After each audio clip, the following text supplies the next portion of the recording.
13 h à Paris, bonjour à tous, bienvenue. Si vous nous rejoignez sur France 24 à l'heure de Paris Direct, voici tout de suite les principaux titres que nous développons cet après-midi. À la une, cette percée remarquable dont se félicitent les Ukrainiens. Les efforts de l'armée ukrainienne sont-ils en train de s'avérer payants après 6 mois de conflit et après avoir revendiqué tout au long du week-end de nouveaux succès militaires? Volodymyr Zelensky s'est targué hier soir de reprendre du terrain sur les Russes, d'avoir repris 3000 km² à l'est. Et nouveauté en ce début d'après-midi.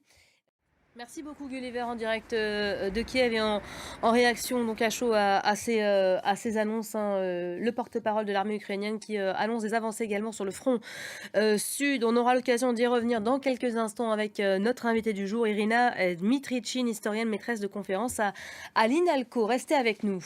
Dans le reste de l'actualité internationale, la presse suédoise avait prédit des élections dignes d'un thriller. Elle n'a pas été démentie. Le pays s'est réveillé ce matin sans résultat officiel.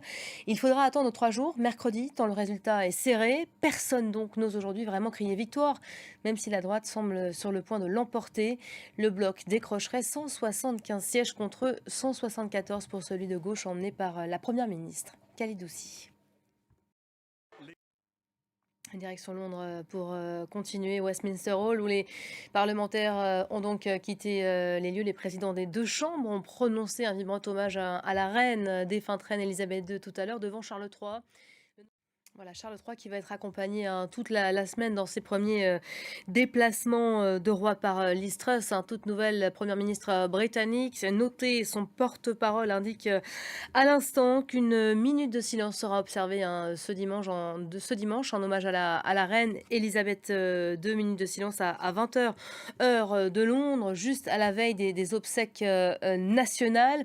Charles III qui, lui, continue son cheminement de deuil de transition. Ce lundi, le nouveau souverain fait actuellement route vers Édimbourg. L'Écosse qui se prépare à dire adieu à sa souveraine. On retrouve Karim Yayaoui en direct d'Édimbourg. Bonjour Karim. Vaste programme encore cet après-midi pour la partie écossaise qui se prépare à un ultime adieu rendu sur cette terre.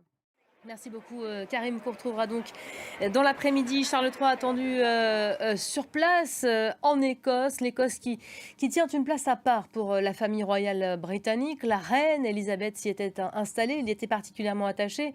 Et pour son fils Charles, désormais roi, cette partie du Royaume-Uni restera à jamais liée au tournant de son existence. Les explications tout de suite d'Edwige Manissa. Plus de 7 ans et demi après l'électrochoc des attentats contre la rédaction de Charlie Hebdo et l'hypercachère de la porte de Vincennes, le procès en appel s'est ouvert à Paris ce matin.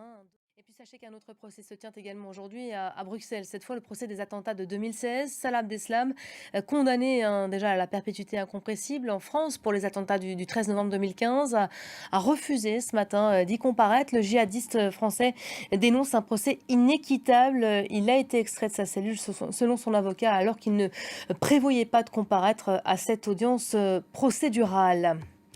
Allez, un mot de sport et de cet exploit largement commenté notamment en Espagne. À 19 ans et 4 mois, Carlos Alcaraz vient de rentrer dans l'histoire du tennis mondial. L'Espagnol est devenu, après sa victoire sur Casper Ruud en finale de l'US Open, le plus jeune joueur à remporter un grand chelem depuis Rafael Nadal.